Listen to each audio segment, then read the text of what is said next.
سه به صحت حدیث اند پیامبر خدا میگن که این حدیث حضرت عبدالله ابن عمر رضی الله عنه روایت میکنن ان لله تعالی عبادا اختصم بهم بحوائج الناس يفزع الناس اليهم في حواجهم اولئك هم الامنون من عذاب الله.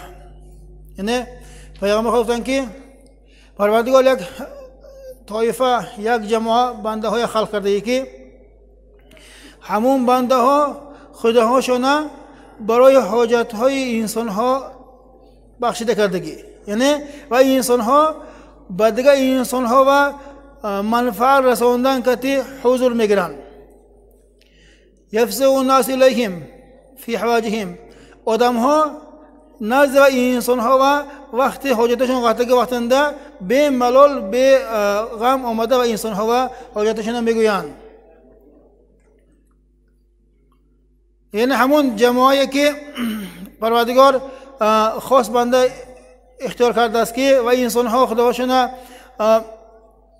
دیگه انسان های خدمتش بخشیدگی و انسان ها به ملال آمده انسان ها درشون میگویند همه انسان ها دانند که هم آمنون من عذاب الله و انسان ها دانند که البته و انسان ها روز قیامت از عذاب پروردگار و انسان ها در امان میشوند. این وعده رسول خدا. از ما یک انسان حاجتش به علاج افته ما و وقتی حاجت اومده وقتنده به ملال مراجعت که تاند همون حاجتمند انسان ما و حاجتش روا کردن ما و دلش قانع باشد دستمون بیاده گری دیگه انسان های همین حاجت و انسان ها و میرسته انسان با روانه کرده تانو مگری انسان ها دانند که ما البته انسان های آدم میتیم هوا انسان خواستن شود که و انسان پروردگار آن روز حساب انده از عذاب خودش در امان نگه می داشته است. این به حد وعده کلان. این خیلی وعده های پروردگار همون خاص بنده ها عطا می کرده است.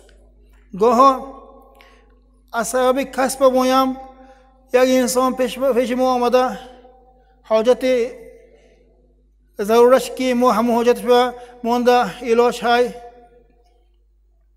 همون حاجت دست ما بیامدگی هم نکردن ما کردن نتونستن ما یا ملال آمدنش همه انسان هایی که به کسب خداهاشون دیگه انسان های یاردم دا میتونن و نکه ملال میبرند حس کنن که همون ملالاشون و انسان های آن روزنده از آب دوزخ نگهش نمیتونسته است.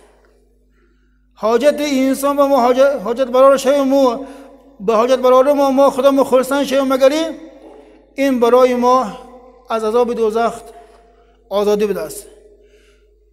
برای همین از پروردگار دعا کنیم که پروردگارا من هم خیلی یک صاحب کن که صاحب کسب کن که از من آمده انسان ها علاج پرسه تانم من یک جماعت نکن که نه یک انسان منفعت میرسد نه یک انسان مصلحت طور میتونستگی از انسان های بی بهره نکن گفته دعا کرده در کار چونکه تعاون یعنی انسان ها و یاردم داتانستن این خاص بنده ها پروردگار همون خداش به نزدیک انسان ها و نسل میکردگی طبقه سا میشد است.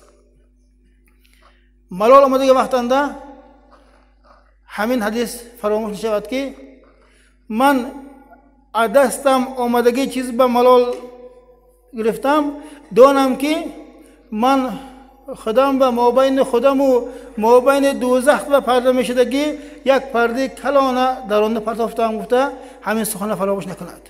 همین انشاءالله هیچ مؤمن هیچ حالنده دستش می اومده کار نکردم با یا که قفا کشی کردم با یا که منت کردم با حرکت نمی کند اگر وای انسان قلبش ایمان با پرشه باشه دگری.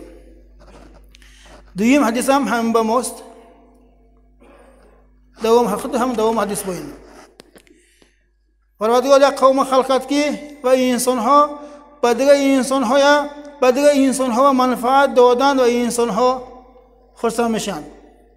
وقتی که و انسان ها منفعت دادن خداشون دور کنن پروردگار اول انسان ها همون منفعتم همون عزتم میگیرد و دیگه بنده های خداش نوازندگی و داده میموند. گفته پیغمبر خدا مرحمت کردن. اگر ما همون عدسه میمونه کار نکنیم، اگری یکی مالی که مانده های همون مال مویا حقش ادا نکنیم، پروردگار گرفته آن انسان میداد است که همون انسان حق اویا رعایت کرده میتونست است. گاه رعایت کردن نتونستنی همون مسئولیت ما مویا همون نعمتی کلام به بهره میکنه است. پروردگار نگهدارد. سبحان ربك رب العزة عما يصفون وسلام على المرسلين والحمد لله رب العالمين. اللهم احسن عاقبتنا في الامور كلها واجرنا من خزي الدنيا ومن عذاب الاخره برحمتك يا ارحم الراحمين.